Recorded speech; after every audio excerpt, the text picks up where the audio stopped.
Hi guys, welcome back to my YouTube channel. ಇವತ್ತು vlog ಬಂದು ನನ್ನ ಹಸ್ಬೆಂಡಿನ ಬರ್ಡೇ ಇತ್ತು. ನಾನೇ ಮನೇಲಿ ಕೇಕ್ ರೆಡಿ ಮಾಡಿದ್ದೆ, ಅದು ಲಾಗು.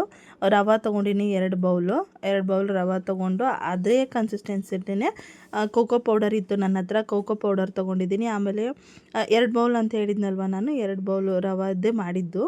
ಒಂದು ಸ್ವಲ್ಪ 3 ಸ್ಪೂನು ಕೋಕೋ ಪೌಡರ್ ತೊಗೊಂಡು ಅದೇ ಜಾರಿಗೆ ಹಾಕ್ಕೊಂಡಿದ್ದೀನಿ. ಆಮೇಲೆ ಒಂದು ಸ್ವಲ್ಪ ಎಣ್ಣೆ ತೊಗೊಂಡಿದ್ದೀನಿ.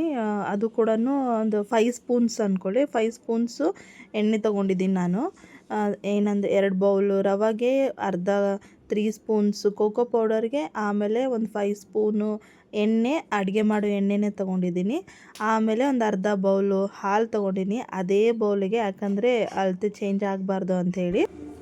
ಕೋಕೋ ಪೌಡರ್ ಆದಮೇಲೆ ಬೇಕಿಂಗ್ ಪೌಡರು, ಆಮೇಲೆ ಬೇಕಿಂಗ್ ಸೋಡಾ, ಎರಡೂ ಬೇರೆ ಬೇರೆ. ಅದು ಬೇಕಿಂಗ್ ಪೌಡರನ್ನು ಫಸ್ಟಿಗೆ ಯೂಸ್ ಮಾಡಿದ್ದೀನಿ, ಬೇಕಿಂಗ್ ಸೋಡಾ ಸೆಕೆಂಡ್ ಯೂಸ್ ಮಾಡಿದ್ದೀನಿ ನಾನು. ನೋಡೋಕ್ಕೆ ಸೇಮ್ ಇರುತ್ತೆ, ಆದರೆ ಟೇಸ್ಟ್ ಚೇಂಜ್ ಆಗುತ್ತೆ ಅದು. ಆಮೇಲೆ ವೆನಿಲ್ಲಾ ಫ್ಲೇವರ್ ಎಸೆನ್ಷಿಯಲ್ ಇತ್ತು ನನ್ನ ಹತ್ರ, ಅದನ್ನೊಂದು ಸ್ವಲ್ಪ ಹಾಕ್ಕೊಂಡಿದ್ದೀನಿ.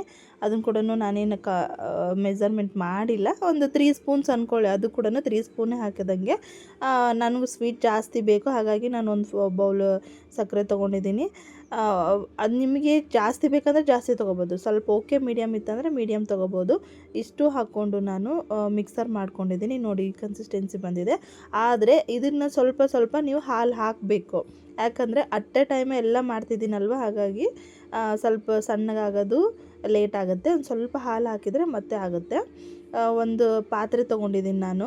ಪಾತ್ರೆಯಲ್ಲಿ ತುಪ್ಪ ಎಲ್ಲ ಸ್ಪ್ರೆಡ್ ಮಾಡಿಕೊಂಡೆ, ಆ ಕಡೆ ಈ ಕಡೆ ಎಲ್ಲ ಸ್ಪ್ರೆಡ್ ಮಾಡಿ ಇಟ್ಟಿದ್ದೀನಿ. ಟೂಟಿ ಫ್ರೂಟಿ ಇತ್ತು ನನ್ನ ಹತ್ರ, ಅದನ್ನು ಕೂಡ ಹಾಕಿದ್ದೀನಿ. ಆ್ಯಕ್ಚುಲಿ ಚಾಕ್ಲೇಟ್ ಕೇಕಿಗೆ ಟೂಟಿ ಫ್ರೂಟಿ ಕಾಣಿಸಲ್ಲ, ಇರಲಿ ಬಾಯೆಲ್ಲಾದರೂ ಬರುತ್ತೆ ಅಂತಂದೇಳಿ ಅದನ್ನು ಹಾಕಿದ್ದೀನಿ. ನನ್ನ ಮಗಳು ತಿಂತಾಳೆ.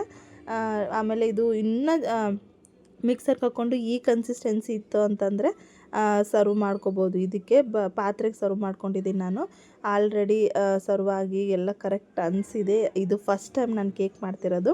ಕುಕ್ಕರ್ ಕೂಡ ಬಿಸಿ ಮಾಡೋಕ್ಕೆ ಇಟ್ಕೊಂಡಿದ್ದೀನಿ, ಅದರಲ್ಲಿನೇ ಈ ಪಾತ್ರೆನ ಇಟ್ಟೆ.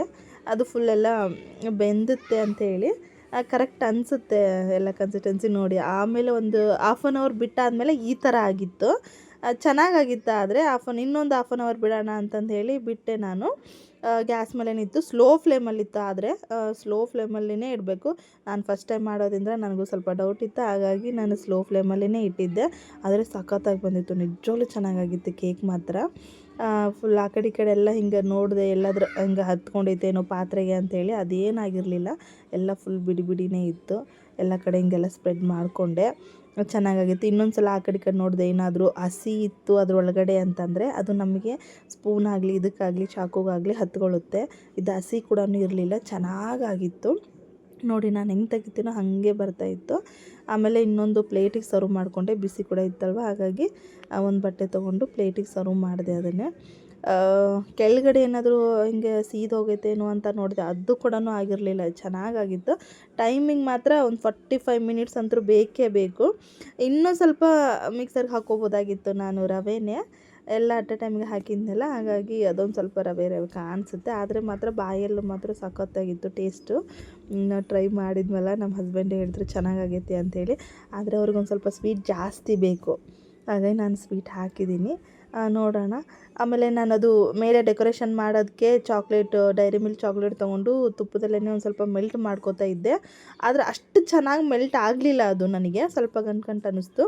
ಆದರೂ ಕೂಡ ಅದೇ ಮೆಲ್ಟ್ ಆಗಿದ್ದನ್ನೇ ಡೆಕೋರೇಟ್ ಮಾಡಿದೆ. ಒಂದು ಸ್ವಲ್ಪ ಚೆನ್ನಾಗಿ ಫ್ಲೇವರ್ ಇತ್ತು, ಯಾಕಂದರೆ ತುಪ್ಪ ಸ್ಮೆಲ್ ಅಲ್ವಾ, ಹಾಗಾಗಿ ಚಾಕ್ಲೇಟು ಅದೆಲ್ಲ ಮೆಲ್ಟ್ ಆಯಿತು. ಮೆಲ್ಟ್ ಆದಮೇಲೆ ಫುಲ್ಲು ತಿಕ್ಕಾಗಿ ಮೆಲ್ಟ್ ಆಗಲಿಲ್ಲ ನನಗೆ, ಅದು ಒಂದು ಯಾಕಾಗಲಿಲ್ಲ ಅಂತ ಡೌಟು ಅನಿಸ್ತು. ಆದರೂ ಪರವಾಗಿಲ್ಲ, ಮೆಲ್ಟ್ ಆಗಿದ್ದರೂ ಕೂಡ ಅದ್ರ ಮೇಲೆ ಹಾಕಿದೆ. ತುಪ್ಪದ್ದು ಕಾಣಿಸ್ತಾ ಇತ್ತು, ಅದು ಚಾಕ್ಲೇಟ್ ಫ್ಲೇವರ್ ಥರ ಕಾಣಿಸ್ಲಿಲ್ಲ. ಚೆನ್ನಾಗಿ ಅನ್ನಿಸ್ತು ನನಗೂ ಕೂಡ ಆ ಫ್ಲೇವರ್. ನನ್ನ ಮಗಳಿಗೂ ಇಷ್ಟ ಆಯಿತು. ನನ್ನ ಮಗಳು ನನ್ನ ಹಸ್ಬೆಂಡ್ ಬರ್ಡೇಗೆ ತಾನೇ ರೆಡಿ ಆಗ್ತಿದ್ದಾಳೆ. ನೋಡಿ, ಮಕ್ಕಳಿರೋ ಮನೆ ಒಂದು ಸ್ವಲ್ಪ ಆ ಕಡೆ ಈ ಕಡೆ ಬಟ್ಟೆ ಎಲ್ಲ ಹರಿದಾಡಿರುತ್ತೆ, ಎಷ್ಟು ಕ್ಲೀನ್ ಮಾಡಿದ್ರು ಹಾಗೆ ರೆಡಿ ಮಾಡಿಕೊಟ್ಟೆ. ಪಪ್ಪ ಕೊಡಮ್ಮ ಬರ್ಡೇಗೆ ಅಂಥೇಳಿ ಅವಳು ರೆಡಿಯಾಗಿ ಅವ್ರ ಪಪ್ಪಾಗೆ ಕೇಕ್ ಕೊಟ್ಟಳು. ಸೆಲೆಬ್ರೇಷನ್ ಮಾಡಿದ್ವಿ, ನಾವೇ 3 ಜನ ಇದ್ವಿ. ಆ್ಯಕ್ಚುಲಿ ತೇಜುಗೆ ಇರು ಅಂಥೇಳಿ ನಾವು ಭಾಳ ಹೇಳಿದ್ವಿ. ಅವಳದೊಂದು ಸ್ವಲ್ಪ ಕಾಲೇಜ್ ಇಶ್ಯೂ ಇದ್ದಿದ್ದಕ್ಕೆ ಹೋದ್ಲು ಅವಳು ಮಿಸ್ ಮಾಡ್ಕೊಳಕತ್ತೀವಿ ಬರ್ಡೇಗೆ. ಆಮೇಲೆ ಬೇರೆ ಪ್ಲ್ಯಾನ್ ಇತ್ತು, ತೇಜು ಇದ್ದಿದ್ರೆ ಬೇರೆ ಪ್ಲ್ಯಾನ್ ಇತ್ತು ನಮ್ಮದು. ಅದಕ್ಕೆ ನಾನೇ ಓನೇ ಕ್ರಿಯೇಟ್ ಕೇಕ್ನ ರೆಡಿ ಮಾಡಿ ಅವ್ರ ಪಪ್ಪ ಕಟ್ ಮಾಡೋಕೆ ಕೊಟ್ಟರು. ಇಬ್ಬರು ಅವಳಿಗೆ ಗೊತ್ತಲ್ಲ ಕೇಕ್ ಅಂದರೆ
ಆ ಡೇ ಮನೆಯಲ್ಲೇ ಎಂಜಾಯ್ ಮಾಡಿದ್ವಿ. Thank you. ಸಬ್ಸ್ಕ್ರೈಬ್ ಮಾಡಿ, ಶೇರ್ ಮಾಡಿ.